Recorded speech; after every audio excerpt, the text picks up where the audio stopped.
اعوذ باللہ من الشیطان الرجیم بسم اللہ الرحمن الرحیم هل اتاک حدیث ضیف ابراہیم المکرمین اذ دخلوا علیہ فقالوا سلاما قال سلام قوم منکرون فراغ الی اہلہ فجاء بعجل سمین فقربہ الیہم قال الا تأکلون فأوجس منہم خیفہ قالوا لا تخف وبشروہ بغلام علیم فأقبلت امرأته في صرة فسكت وجهها وقالت عجوز عقیم قالوا كذلك قال ربك انه هو الحکیم العلیم قال فما خطبكم ایھا المرسلون قالوا انا ارسلنا الى قوم مجرمین لنرسل علیہم حجارة من طین مسومة عند ربک للمسرفین فاخرجنا من كان فيها من المؤمنین فما وجدنا فيها غیر بیت من المسلمین وترکنا فيها آیۃ للذین یخافون العذاب العلیم وفی موسیٰ اذ ارسلناہ الی فرعون بسلطان مبین فتولی برکنہ وقال ساحر او مجنون فأخذناہ وجنودہ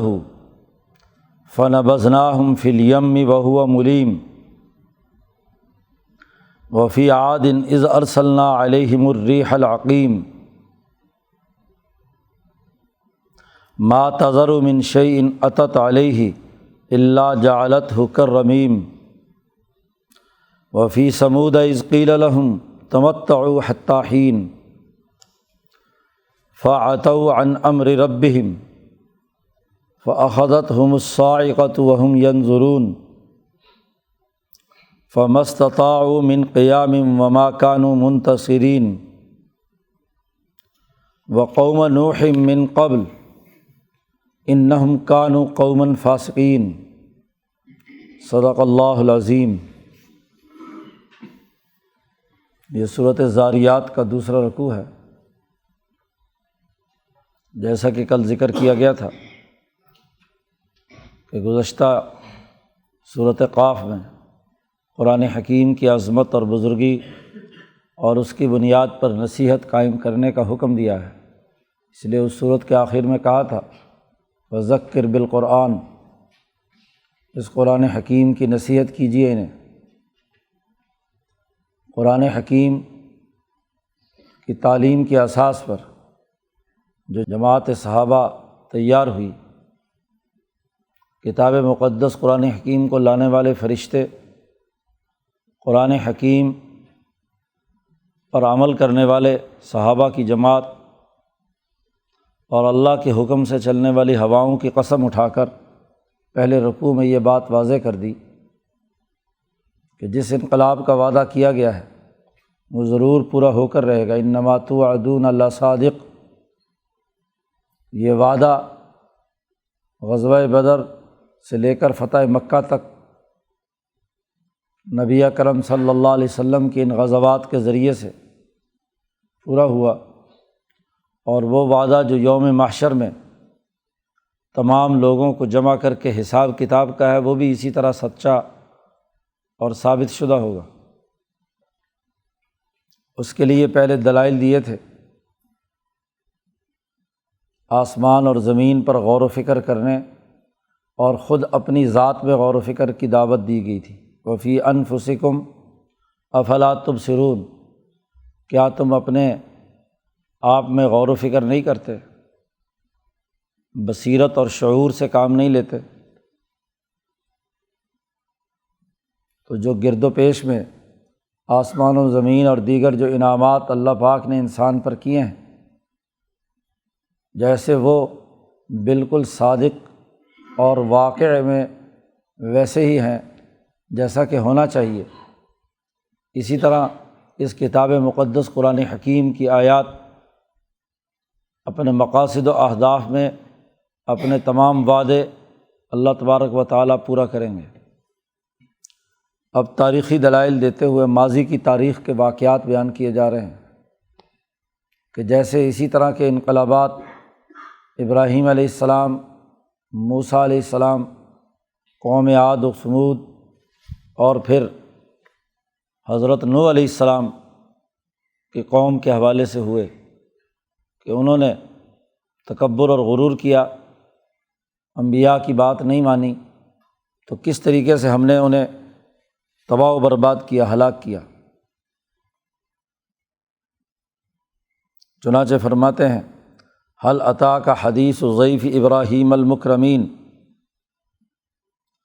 کیا آپ کے پاس بات یہ پہنچی ہے ابراہیم علیہ السلام کے معزز مہمانوں کی، جب قوم لوط پر عذاب مسلط کرنے کے لیے فرشتے پہنچے تو اس واقعے کی طرف قرآن حکیم نے تنبیہ کی ہے کہ کیا آپ کے پاس پہنچی ہے حدیث و ضیف ابراہیم، ابراہیم کے مہمانوں کی بات، ماضی کی تاریخ کے جھروکے میں جھانک کر دیکھو کہ ابراہیم علیہ السلام کے مہمان جو بڑی عزت والے تھے، المکرمین، ان کی بات آپ تک پہنچی۔ قرآن کہتا ہے اذ دخلوا علیہ، جب وہ عذاب کے فرشتے حضرت ابراہیم علیہ السلام کے پاس آئے۔ تفصیلی واقعہ گزشتہ صورتوں میں بیان کیا جا چکا ہے کہ حضرت ابراہیم علیہ السلام کے تابع نبی ہیں لوط علیہ السلام، اور لوط علیہ السلام ایک بستی کی طرف ابراہیم علیہ السلام کی طرف سے مقرر تھے، قوم لوط کی طرف۔ وہ جیسے بدترین قسم کے مرض میں مبتلا تھے، اللہ نے انہیں عذاب کا فیصلہ کیا، اور یہ فرشتے سب سے پہلے ابراہیم علیہ السلام کے پاس آئے دو وجہ سے۔ ایک تو ابراہیم علیہ السلام اصل نبی ہیں اور لوط علیہ السلام ان کے تابع ہیں، ماتحت نبی ہیں، اس لیے پہلے ابراہیم علیہ السلام کو مطلع کرنا ہے کہ جس قوم کی طرف آپ نے اپنے بھانجے لوط علیہ السلام کو بھیجا ہے وہ اب ان کا انکار کے نتیجے میں عذاب کی مستحق ہو چکی ہے۔ دوسرا، اسی موقع پر ابراہیم علیہ السلام کی دعا قبول کی گئی اور انہیں حضرت اسحاق علیہ السلام کی پیدائش کی خوشخبری سنائی جا رہی ہے۔ یہ تفصیلی بات بھی پیچھے گزر چکی ہے کہ سارہ جو حضرت ابراہیم کی بیوی تھیں بوڑھی ہو چکی تھی، اولاد نہیں تھی۔ اسماعیل علیہ السلام ہاجرہ کی بیٹے ہیں، جو دراصل لونڈی تھیں سارہ کی۔ ان کے ہاں جب بیٹا اسماعیل پیدا ہو گیا تو انہوں نے کہا کہ انہیں دور چھوڑو، تو حضرت ابراہیم علیہ السلام ہاجرہ کو تو مکہ مکرمہ میں چھوڑ آئے۔ 14 سال بڑے ہیں حضرت اسماعیل علیہ السلام۔ 14 سال بعد سارہ کے یہ بیٹا اسحاق پیدا ہوتا ہے، تو اس کی خوشخبری سنانے کے لیے بھی فرشتے آئے تھے۔ قرآن نے اس کا منظر کھینچا ہے کہ اذ دخلوا علیہ، جب وہ فرشتے حضرت ابراہیم علیہ السلام کے پاس داخل ہوئے تو سب سے پہلے آتے ہی حضرت ابراہیم کو انہوں نے سلام کیا، فقالوا سلاما، آپ پر سلامتی ہو۔ سلام کا لفظ یہ بھی دراصل السلام علیکم ہے۔ بعض لوگ جو انتہا پسندی پیدا کرتے ہیں کہ لفظ السلام علیکم کہیں گے تو وہ سلام ہوگا ورنہ نہیں۔ قرآن حکیم میں یہ کئی جگہ استعمال ہوا ہے، جنت والوں کے لیے بھی سلام علیکم کا لفظ استعمال ہوا ہے، سلامہ کا لفظ استعمال ہوا ہے۔ تو انہوں نے سلام کیا، قال سلام، ابراہیم علیہ السلام نے بھی ان سے کہا سلام، تم پر سلامتی ہو۔ لیکن دل میں یہ محسوس کیا کہ یہ کوئی اجنبی سے لوگ ہیں، قوم منکرون۔ حضرت شیخ الہند نے ترجمہ کیا اوپرے لوگ، اجنبی، ان سے پہلے کوئی تعارف نہیں ہے، کون لوگ کہاں سے آئے۔ فراغ الی اہلہ، سلام کر کے بٹھا دیا، دل میں سوچا کہ یہ اجنبی لوگ ہیں لیکن مہمان ہیں، اس لیے قرآن حکیم نے پہلے ضیف ابراہیم کہا ہے، ابراہیم کے مہمان ہیں، اور مہمان گھر آ جائے خواہ اجنبی ہی کیوں نہ ہو تو اس کے کھانے پینے کا بندوبست کرنا یہ انبیاء کا طریقہ کار ہے۔ ہر شریف آدمی اس کا لحاظ رکھتا ہے، بہت ہی کوئی کنجوس بخیل سرمایہ پرست ہو جو آنے والے مہمان کو کھانے کا نہ پوچھے۔ فراغ الی اہلہ، چنانچہ حضرت ابراہیم علیہ السلام اپنے گھر کی طرف دوڑے، اپنی بیوی کے پاس گئے، اور وہاں سے فجاء بعجل سمین، تو لائے گھی میں تلا ہوا بچھڑا، بعجل بچھڑا، اور سمین سمن گھی کو کہتے ہیں، تو گھی لگا ہوا یعنی اس میں بھنا ہوا تلا ہوا، تو بھنا ہوا ایک بچھڑا پورا، مہمان فرشتے کافی ہیں تو ان تمام کے لیے ایک پورا بچھڑا بھون لیا۔ اس لیے عربوں کا ابراہیم علیہ السلام کی اولاد میں یہ سنت جاری ہے کہ وہ مہمان کے آنے پر کوئی بڑا جانور ذبح کرتے ہیں، بچھڑا، اونٹ، دمبا، بکرا، اور وہ آگ پر پکاتے ہیں گھی لگا کر۔ تو بعجل سمین، تو گھی میں تلا ہوا بچھڑا بھنا ہوا لے آئے، فقربہ الیہم، اور پھر ان فرشتوں کے سامنے وہ رکھا، قریب کیا۔ قال، انہوں نے محسوس کیا کہ انسان تو اس کے سامنے بھنا ہوا بچھڑا آ جائے تو وہ ایسے ہی خواہش پیدا بھی ہوتی ہے اور کھانا شروع کر دیتے ہیں، اور مہمانی کا اصول بھی ہے کہ جب میزبان نے کھانا چن دیا تو اب مہمانوں کو آگے بڑھ کر کھانا چاہیے۔ لیکن انہوں نے محسوس کیا کہ فرشتے اسے جیسے کوئی بھوک یا اشتہا کی چمک آنکھوں میں ہوتی ہے وہ بھی نہیں ہے، اور نہ ہی اس کی طرف ہاتھ بڑھا رہے ہیں۔ تو ابراہیم علیہ السلام نے ان سے پوچھا، الا تاکلون، کیوں نہیں کھا رہے تم؟ لیکن دل میں محسوس کیا خوف، فاوجس منہم خیفتاً، تو دل میں انہوں نے خوف محسوس کیا کہ عام طور پر مہمان کھانا کھانا شروع کر دیتے ہیں، لیکن جو بد نیتی سے آئے ہیں چوری ڈاکہ قتل کے لیے تو دوسرے کا نمک نہیں کھاتے، تو اس لیے شاید یہ کوئی غلط نیت سے داخل ہوئے ہیں، پہلے ہی اجنبی محسوس ہو رہے تھے، لیکن انہوں نے کھانے کو جب ہاتھ نہیں لگایا تو اس سے مزید خوف محسوس ہوا، اور یا اس حوالے سے بھی خوف محسوس ہوا، ظاہر عذاب کے فرشتے تھے جنہوں نے قوم لوط پر پتھر برسانے تھے، تو ایک ایسا دستہ جو کسی جنگ اور لڑائی کے لیے تیار ہو کر آیا ہے تو اس کے تیور ذرا مختلف ہوتے ہیں، تو ان کے تیور دیکھ کر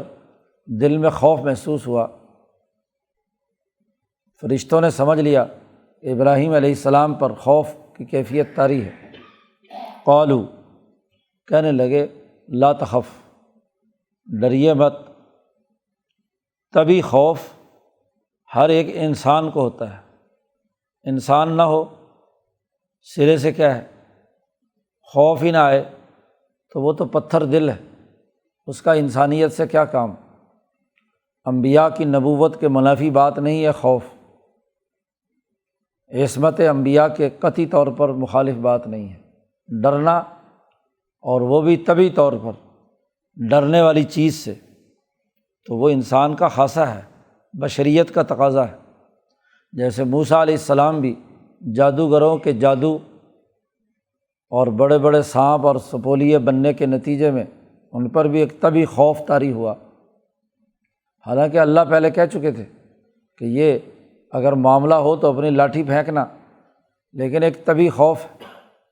یہ عصمت انبیاء کے مخالف نہیں ہے۔ ایسے ہی یہاں ابراہیم علیہ السلام کو خوف محسوس ہوا تو فرشتوں نے تسلی دی کہ لا تخف، آپ مت گھبرائیے۔ وبشروہ بغلام علیم، ابراہیم علیہ السلام ایک طرف تو خوف کی حالت میں تھے، تو ان کے دل کی تسلی کے لیے یہ موقع بہت ہی بہتر تھا کہ جس بیٹے کی ولادت کی دعا مانگ رہے ہیں اور وہ کوئی دنیاوی مقاصد کے لیے نہیں ہے، بلکہ اس کا مقصد اپنے فکر اور مشن، اپنے اصول حنیفیت کے لیے وارث کی ضرورت، 2 مرکز دنیا میں قائم کرنا ضروری تھے، اور وہ بھی قرۂ ارض کے بالکل درمیان میں۔ بیت اللہ الحرام میں تو اسماعیل کو چھوڑا ہے، اب یہاں بیت المقدس میں اپنی جگہ پر کون ہو؟ ایک بیٹا ایک مرکز ہی سنبھال سکتا ہے، اس لیے انہوں نے اللہ سے دعا مانگی کہ ہمیں یہاں بیت المقدس کی آباد کاری کے لیے ایک بیٹے کی ضرورت۔ چونکہ کنعان سے تو اٹھ کر آ چکے تھے، اور تو کوئی خاندان کا فرد ساتھ نہیں تھا سوائے لوط علیہ السلام کے۔ لوط علیہ السلام کو ایک اور قوم کی طرف مبعوث کیا ہوا تھا، بھیجا ہوا تھا اللہ کے حکم سے، تو اس مرکز کو آگے چلانے اور بڑھانے کے لیے ایک بیٹے کی ضرورت تھی۔ تو فرشتوں نے خوشخبری سنائی بغلام علیم، بہت ہی علم رکھنے والا لڑکا، علیم، عالم ہی نہیں، علیم کا آگے مبالغے کا صیغہ، بہت زیادہ علم رکھنے والا۔ حضرت نے ترجمہ کیا ایک ہوشیار لڑکے کی خوشخبری سنائی۔ ہوشیار ہر معنی میں، علمی طور پر بھی، عملی طور پر بھی، جرأت اور ہمت، چابک دستی سے کام کرنے والا، ہر طرح کی ہوشیاری اس میں موجود۔ تو ہم نے ایک ہوشیار لڑکے، علیم، علم و شعور کا حامل اور عمل کا بہت اہم نمائندہ، ہم نے ان کی خوشخبری سنائی۔ فَأَقْبَلَتِ امْرَأَتُهُ فِي سَرَّةٍ، اب جیسے یہ خوشخبری سنائی تو یہ اپنے دل کا پہلے خوف اپنی بیوی سے شیئر کر چکے ہیں ابراہیم علیہ السلام کہ اس طرح کچھ اجنبی لوگ آئے ہیں، ان کے لیے کھانا چاہیے، پھر کھانا لائے ہیں تو وہ کھانا نہیں کھا رہے، تو سارا دروازے کے پیچھے سے باتیں سن رہی ہیں، اور ادھر سے ان فرشتوں نے جب یہ کہا کہ ہم اللہ کی طرف سے آئے ہیں اور خوشخبری سناتے ہیں ایک لڑکے کے پیدا ہونے کی، تو فَأَقْبَلَتِ امْرَأَتُهُ فِي سَرَّةٍ، یہ تو پتہ چل گیا کہ یہ انسان نہیں ہے، فرشتے ہیں، تو وہ بولتی ہوئی ان کے سامنے آ گئی۔ امرأتہ، ابراہیم کی بیوی حضرت سارہ، فی سرۃ، سرہ عربی میں کئی معنوں کے لیے استعمال ہوتا ہے،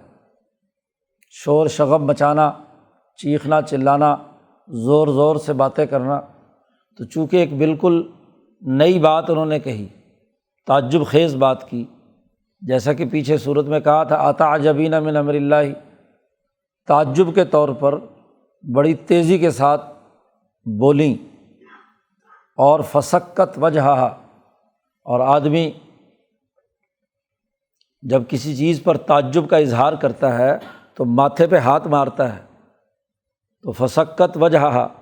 اپنے چہرے پر ایسے ہاتھ مارا اور کہنے لگی قالت عجوز عقیم، کہ ایک بڑھیا اور وہ بھی بانجھ، جی 60-70 سال سے اوپر کی عمر ہوگی تو بڑھاپے میں کہاں اولاد، تو سر پر تعجب سے ہاتھ مار کر کہتی ہیں کہ میں تو بڑھیا ہوں، عجوز عقیم، بڑھیا بھی ہے اور بڑھیا بھی ایسی جو بانجھ ہے، اس سے آج تک کوئی اولاد پیدا نہیں ہوئی، آج اس کے ہاں بیٹا پیدا ہوگا۔ تو یہاں چہرے پر ہاتھ مارنا یہ دنیا بھر میں تعجب کی علامت سمجھا جاتا ہے۔ آج کل کچھ بے وقوف ہیں، اپنی حماقتوں کا اظہار کرنا اور آیات قرآنیہ سے غلط طریقے سے استدلال کرنا، یہ طریقہ کار لوگوں نے بنا لیا ہے۔ اب اس آیت سے ایک بے وقوف اور احمق آدمی کہتا ہے ماتم ثابت ہو گیا، جی ماتم کے ثبوت کے لیے، سینہ کوبی کے لیے، منہ پر تھپڑ مارنے کے لیے یہ دلیل ہے کہ دیکھو حضرت سارہ نے ماتم کیا تھا تو ہم حسین کا ماتم کیوں نہ کریں۔ ایسے احمق اور بے وقوف ہیں کہ نہ اس آیت کا سیاق و سباق سمجھتے ہیں نہ کچھ، یہاں ماتم کر رہی ہیں وہ۔ اس لیے قرآن نے دوسری جگہ پر کہا اتعجبین من امر اللہ، کیا تو تعجب کا اظہار کر رہی ہے؟ تو تعجب کے طور پر آدمی ماتھے پہ ہاتھ مار کر کہتا ہے کہ یہ کیسے ممکن ہے، میں تو بڑھیا ہوں، بانجھ ہو چکی ہوں، میرے کیسے اولاد پیدا ہوگی؟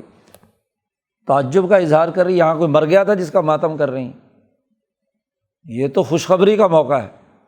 تو خوشخبری کے موقع پہ جو ہاتھ مارا جاتا ہے اس کا ماتم سے کیا تعلق ہے؟ فرشتے بولے، کہنے لگے کذالک قال ربک، پہلے تو خوشخبری سنائی تھی حضرت ابراہیم کو، بشروہ، ابراہیم کو انہوں نے خوشخبری سنائی۔ اب جب خاتون خانہ سامنے آ گئیں اور انہوں نے تعجب کا اظہار کیا تو کہنے لگے فرشتے کذالک قال ربک، تیرے رب نے ایسے ہی کہا ہے، تیرے رب کا ایسا ہی پیغام ہے کہ اب تمہارے ہاں بیٹا پیدا ہوگا۔ اور دوسری جگہ پر اللہ نے تفصیل بیان کرتے ہوئے کہا ہے کہ اللہ کی بات پر تو تعجب کا اظہار کرتی ہے، تو ظاہر ہے اب اس کے جواب میں تو وہ کچھ نہیں کہہ سکتی تھی۔ اور اللہ تبارک و تعالیٰ انہ هو الحکیم العلیم، بے شک اللہ تبارک و تعالیٰ بہت حکمت والے اور بہت ہی زیادہ علم رکھنے والے ہیں، علیم۔ تو حکیم العلیم غلام العلیم پیدا کرنا چاہتے ہیں، پیچھے غلام علیم ذکر کیا ہے، تو حکمت کا تقاضا ہے کہ آپ کے بیٹا پیدا ہو اس مرکز میں بھی، اور ایسا بیٹا پیدا ہو کہ جس کی نسل میں تقریباً 4000 کے قریب انبیاء پیدا ہوئے ہیں۔ بنی اسرائیل میں 4000 کے قریب انبیاء یکے بعد دیگر رہے ہیں، اور نسل بھی ایسی کہ جو قیامت تک کے لیے یہودیوں کی نسل سب سے زیادہ علیم، ذہین، سمجھدار، علم و شعور رکھنے والی، تو ان کی حیوانیت بھی اور ملکیت بھی اعلیٰ ترین درجے کی ہوگی، حکمت کے اصولوں پر اور علم کے اعتبار سے۔ تو الحکیم العلیم کا مظہر ہے وہ غلام العلیم، علم والا، اس کی اولاد کے اندر علم ہے۔ اب علم صحیح استعمال کریں یا غلط، علم صحیح استعمال کریں گے تو وہ انبیاء کے سچے وارث ہیں، اور اگر یہی علم ظلم و ستم پیدا کرنے کے لیے یہ استعمال کریں تو یہ وہ یہودی بدبخت بھی ہیں کہ جنہوں نے اپنے ہی انبیاء کو قتل کیا، انبیاء کو قتل کیا، آرے چلائے، ان کی کھال ادھیڑی، وہاں بھی اپنے علم کا مظاہرہ کیا، لیکن ظلم کے راستے پر، سرمایہ پرستی، دولت کی وصولی، انسانیت کو غلام بنانے، تو اس کے نتیجے میں اللہ نے ضربت علیہم الذلۃ، ذلت اور مسکنت طاری رکھی، ذلت اور مسکنت میں گزرتے تھے، علم رکھتے تھے اور اس ذلت کا بھی علم رکھتے تھے۔ پھر ایک لہر آتی ہے تو پھر یہ اپنا کچھ نہ کسی واسطے سے کسی دوسرے انسانوں کے ساتھ وابستہ ہو کر اپنے اسی علم کی بنیاد پر ایک نیا ظلم و ستم کا نظام قائم کر لیتے ہیں۔ تو ایسی اولاد ہم نے آپ کو دینی ہے، تو اللہ نے یہ وعدہ کیا ہے۔ تو یہ تو اسحاق علیہ السلام کی پیدائش سے متعلق ابراہیم علیہ السلام کی جماعت کی تیاری کا ایک نقشہ کھینچا، ابراہیم پر نازل ہونے والے صحیفوں کا تربیت یافتہ ایک فرد، اس کی نشاندہی کی۔ تو شروع صورت میں قرآن حکیم کی تعلیم کی اساس پر جو اسماعیل کی اولاد میں تربیت یافتہ قریش کی جماعت تیار ہوئی اور ان سے وابستہ لوگ پوری نصیحت حاصل کر کے میدان میں آئے، ان کی قسم سے تو بات شروع ہوئی تھی۔ تو اس کے دلائل کے طور پر بتلایا کہ ضیف ابراہیم نے آ کر، ابراہیم کے مہمانوں نے آ کر ایسی ہی ایک نسل کی جو ان کے بعد آنے والی ہے اس کی خوشخبری سنائی کہ وہ انبیاء کے اس مشن کو دنیا میں غالب کریں گے۔ اب اس کا ایک دوسرا پہلو ہے کہ جو لوگ انبیاء کے زیر تعلیم رہیں اور وہ تعلیم کو نہ مانیں، تکبر اور غرور کریں، تو ان کے خلاف انقلابات آتے ہیں، ان پر عذاب الہی آتا ہے۔ دنیا میں اگر جماعت تیار نہ ہوئی ہو ابھی تو اللہ کی طرف سے براہ راست عذاب آتا ہے، اور اگر دنیا میں انبیاء کی تعلیمات پر جماعت تیار ہو جائے تو پھر وہ جماعت ایسے ظالموں اور سفاکوں کو راستے سے ہٹاتی ہے، ان کا خاتمہ کرتی ہے اور انسانیت کو ان ظالموں سے نجات دلاتی ہے۔ فرشتوں نے یہ خوشخبری سنا دی، لیکن فرشتوں کے تیور دیکھ کر ابراہیم علیہ السلام نے ان سے یہ سوال کیا کہ اصل جس کام کے لیے تم آئے ہو یا جس کی تیاریاں تمہارے حرکات و سکنات اور تمہاری باڈی لینگویج سے ظاہر ہو رہی ہیں، اصل بتاؤ کہ کس کام کے لیے آئے ہو۔ قال، ابراہیم علیہ السلام نے پوچھا، ما خطبکم ایھا المرسلون، اے بھیجے ہوئے فرشتوں تمہارا کیا کام ہے، کس مطلب کے لیے آئے ہو تم؟ وہ اصل مطلب بتاؤ۔ خوشخبری سنانی ہوتی تو ایک فرشتہ آتا اور بتا دیتا، یہ جو تم بہت ساری تعداد میں آئے ہو تو اصل تم کس کام کے لیے بھیجے گئے ہو وہ بتاؤ۔ قالوا، فرشتے بولے، انا ارسلنا الی قوم مجرمین، ہمیں بھیجا گیا ہے ایک مجرم قوم کی طرف،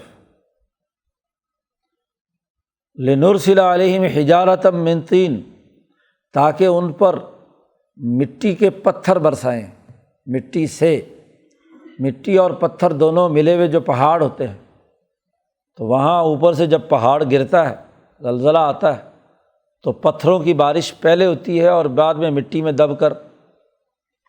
تودا گرتے ہی انسان ختم ہو جاتا ہے، تو ہم ان پر پتھر برسائیں مٹی کے پہاڑوں سے اوپر سے۔ ابراہیم علیہ السلام کے پاس لوط علیہ السلام کی صورتحال کی رپورٹ موجود تھی کہ وہ حضرت لوط علیہ السلام کی بات نہیں مان رہے، اس لیے انہوں نے قوم مجرمین کا ذکر کیا، تو ابراہیم فوراً سمجھ گئے، کہا کہ ہم قوم مجرم کی طرف بھیجے گئے ہیں، ان پر پتھر برسائیں، اور پتھر بھی ایسے ہیں کہ مسومۃ عند ربک، تیرے رب کی طرف سے ان پتھروں پر نشان لگے ہوئے ہیں کہ کون سا پتھر کس ظالم اور متکبر اور بد اخلاق کے بھیجے پر پڑے گا اور سر کے پرخچے اڑا دے گا، کون سی گولی کس کا کام کرے گی، اوپر سے گھومتا ہوا کون سا پتھر آئے گا اور کس کس بدبخت کو اپنا ہدف اور نشانہ بنائے گا۔ مسومۃ عند ربک، تیرے رب کے ہاں وہ نشان لگائے ہوئے پتھر ہیں، اور یہ للمسرفین، حد سے تجاوز کرنے والے، دائرہ انسانیت سے باہر کی حرکت کرنے والوں کے لیے۔ اسراف، حد سے تجاوز کر دینا، جو دائرہ ہے، آدمی کو ایک روٹی کی بھوک ہے اور وہ ایک روٹی کے بجائے 10 روٹیاں کھا جائے تو یہی اسراف کہ اپنی حد سے زیادہ اس نے کھا لیا، ظلم کیا، تکبر کیا، غرور کیا۔ یہاں بھی یہی کہ عورتوں سے تعلق کے بجائے مردوں سے جنسی تعلق قائم کرنا، یہ انسانیت کے دائرے سے باہر کی بات ہے، جس کی تفصیلات بھی پیچھے لوط علیہ السلام کے واقعے میں بیان کی جا چکی ہیں۔ یہاں تو اختصار کے ساتھ اس واقعے سے جو مطلوبہ نتائج اخذ کرنا ہے وہ بیان کیے جا رہے ہیں۔ فَأَخْرَجْنَا مَنْ كَانَ فِيهَا مِنَ الْمُؤْمِنِينَ، ہم نے اس بستی میں سے جو مومن تھے ان کو ہم نے باہر نکال لیا۔ فرشتوں نے جا کر لوط علیہ السلام سے کہا کہ اپنے تمام لوگوں کو لے کر رات کے اندھیرے میں بستی چھوڑ کر چلے جاؤ۔ فَأَخْرَجْنَا مَنْ كَانَ فِيهَا مِنَ الْمُؤْمِنِينَ، لیکن معاملہ یہ تھا کہ اس پوری بستی میں صرف ایک گھرانہ تھا مومنین کا۔ فَمَا وَجَدْنَا فِيهَا، ہم نے نہیں پایا اس بستی میں غیر بیت من المسلمین، ایک گھر کے علاوہ کوئی مسلمان نہیں پایا، اور وہ گھرانہ صرف حضرت لوط علیہ السلام کا تھا، اور ان میں بھی ان کی بیوی بڑھیا وہ انہی شیطانوں کے ساتھ ملی ہوئی تھی، باقی بچے اور باقی بیویاں، وہ خاندان صرف ایک لوط علیہ السلام کے ساتھ مسلمان ہوا، باقی جو پرانی بڑھیا تھی وہ انہی کے ساتھ مل کر کارروائیوں میں شریک ہوتی تھی۔ یہی وجہ ہے کہ جب فرشتے وہاں لوط علیہ السلام کے پاس پہنچے تو لوگوں کو یہ خبر دینا کہ نوجوان لڑکے لوط علیہ السلام کے پاس آئے ہیں، یہ اسی عورت کا کام ہے۔ قرآن نے وہ تفصیلات پیچھے بیان کی ہیں۔ یہاں تو اختصار کے ساتھ قرآن حکیم بتلاتا ہے کہ ترکنا فیہا آیہ، ہم نے اس میں نشانی چھوڑ دی، ان لوگوں کے لیے نشان عبرت بنا دیا انہیں، ان لوگوں کے لیے جو یخافون العذاب العلیم، جو دردناک عذاب سے ڈرتے ہیں۔ اللہ کے عذاب کا خوف جنہیں ہے ان کے لیے ہم نے نشان عبرت بنا دیا کہ دیکھو یہ بستی کس طریقے سے تباہ و برباد ہوئی ہے۔ چونکہ یہ مکے کے لوگ آتے جاتے ہوئے اس کے کھنڈرات پر سے گزرتے تھے تو ان کے سامنے تھے وہ منظر کہ جو واقعی ڈرنا چاہتے ہیں ان کے لیے یہ بہت بڑی نشانی ہے۔ تو قرآن حکیم نے دوسرا پہلو واضح کر دیا کہ جو نہیں مانے گا اس کو ہم اسی طریقے سے عذاب الہی میں مبتلا کر کے تباہ و برباد کر دیں گے۔ قرآن حکیم کہتا ہے وفی موسیٰ اذ ارسلناہ الی فرعون بسلطان مبین، ابراہیم کے بعد اب ذرا موسیٰ علیہ السلام کے واقعے میں بھی بڑی نشانیاں ہیں۔ موسیٰ علیہ السلام کے معاملے میں بھی نشانی ہے کہ جب ہم نے موسیٰ علیہ السلام کو فرعون کی طرف بھیجا بسلطان مبین، واضح کھلے دلائل دے کر، معجزات دے کر، جی ہاتھ بغل میں دیتے تو روشنی کی طرح چمکتا ہوا نکلتا، لاٹھی دی اور کہا کہ اس کو ذرا پھینکو تو بہت بڑا اژدہا بن گیا،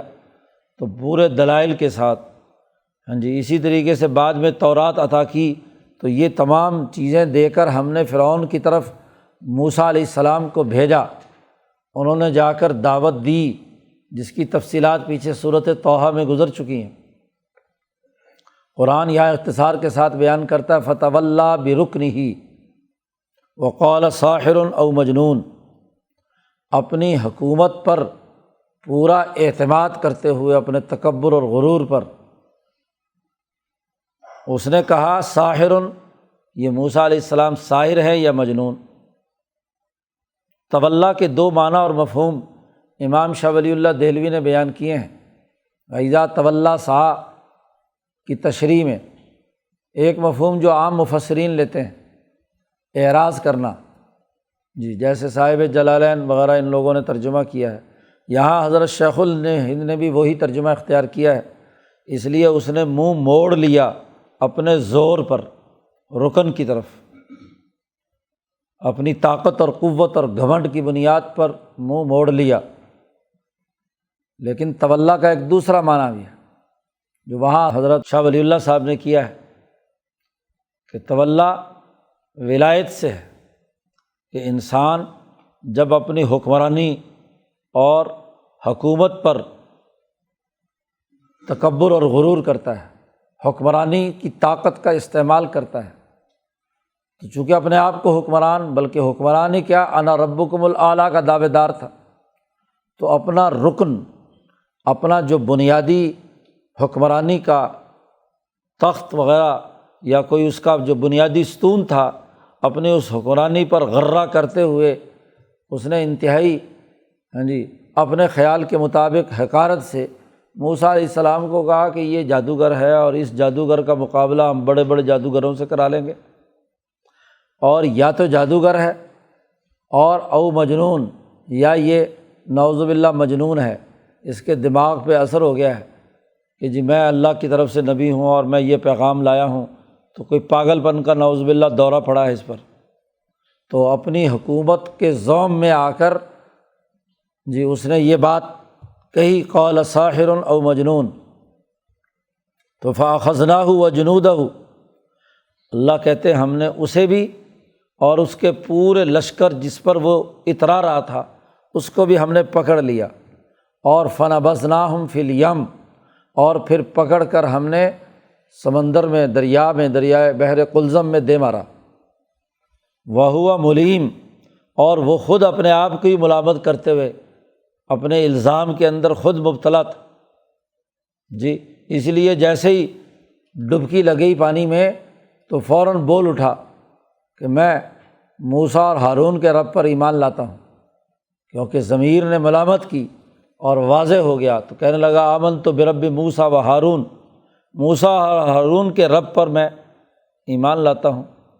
جبرائیل علیہ السلام ساتھ تھے، انہوں نے کہا آلانا وقد کنت،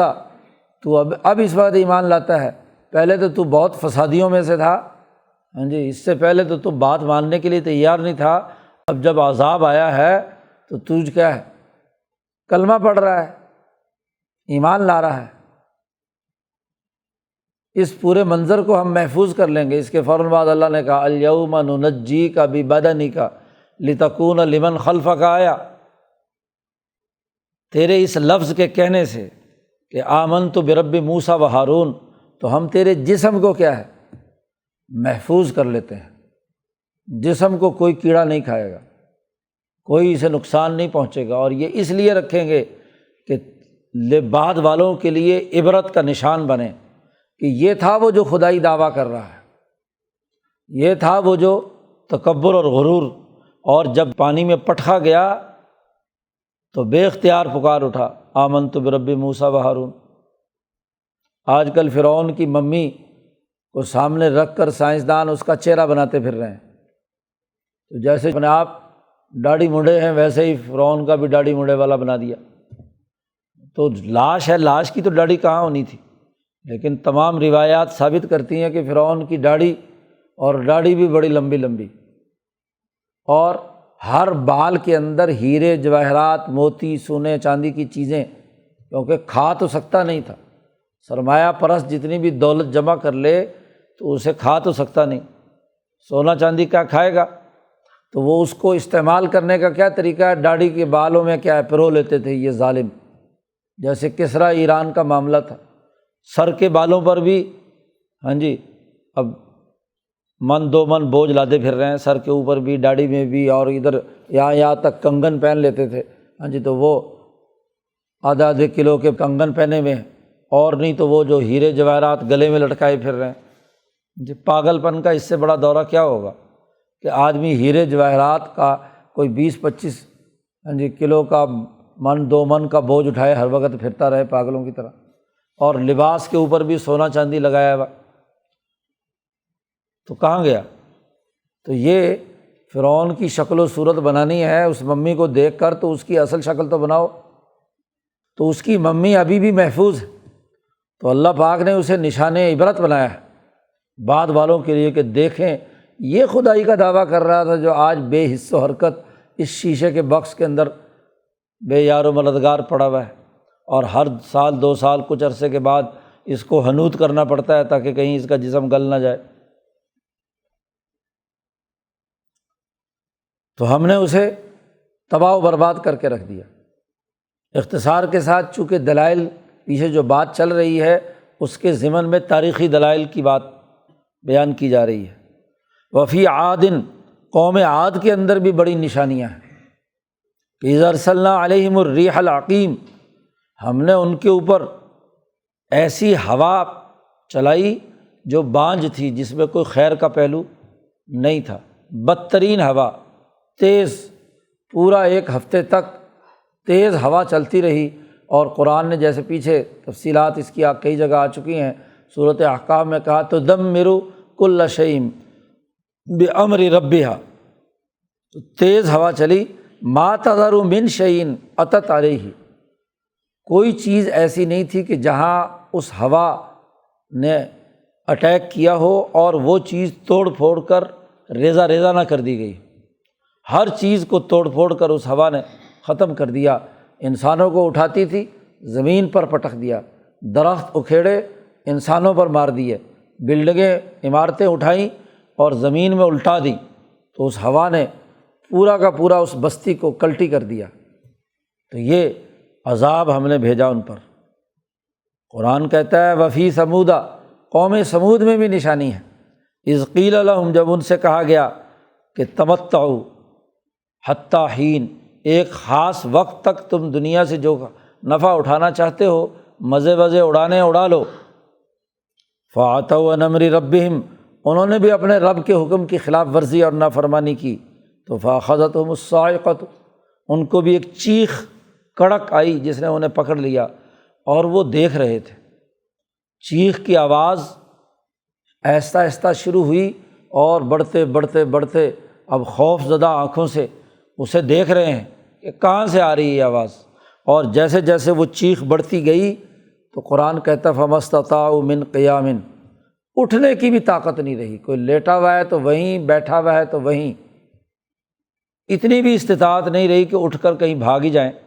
نہیں، وہیں پڑے پڑے چیخ کی آواز بڑھتی چلی گئی خوفناک طریقے سے، اور پردے کانوں کے پھٹنا شروع ہو گئے، آنکھیں مسخ ہونا شروع ہو گئیں، وجود گلنا شروع ہو گیا، اور اسی طریقے سے تڑپ تڑپ کر ختم کر دیے گئے۔ وما کانوا منتصرین، اور کوئی بھی ان کی مدد کو نہیں پہنچ سکا۔ یہی نہیں، ابراہیم سے پہلے کی تاریخ بھی یاد رکھو، وقوم نوح من قبل، قوم نوح جو اس سے پہلے گزری ہے اس کا بھی تفصیلی قصہ پیچھے صورت ہود میں بیان کر چکے ہیں، صورت مومنون میں بیان ہوا۔ وقوم نوح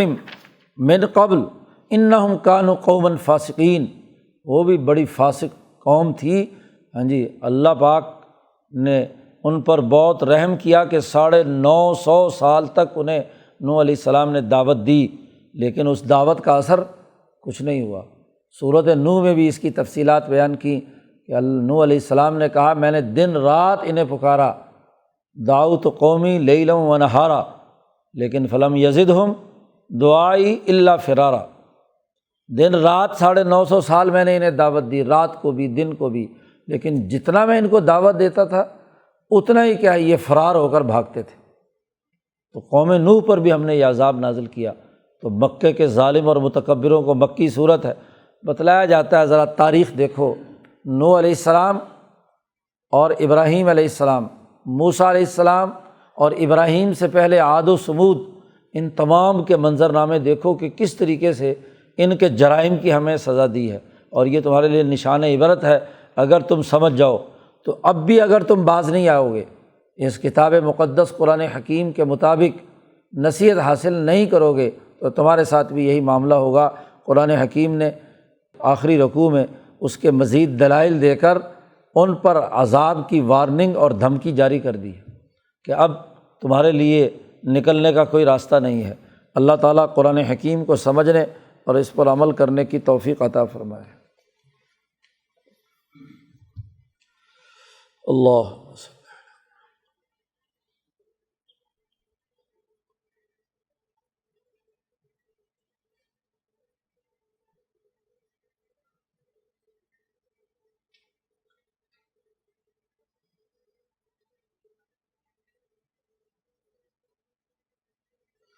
اجمعین۔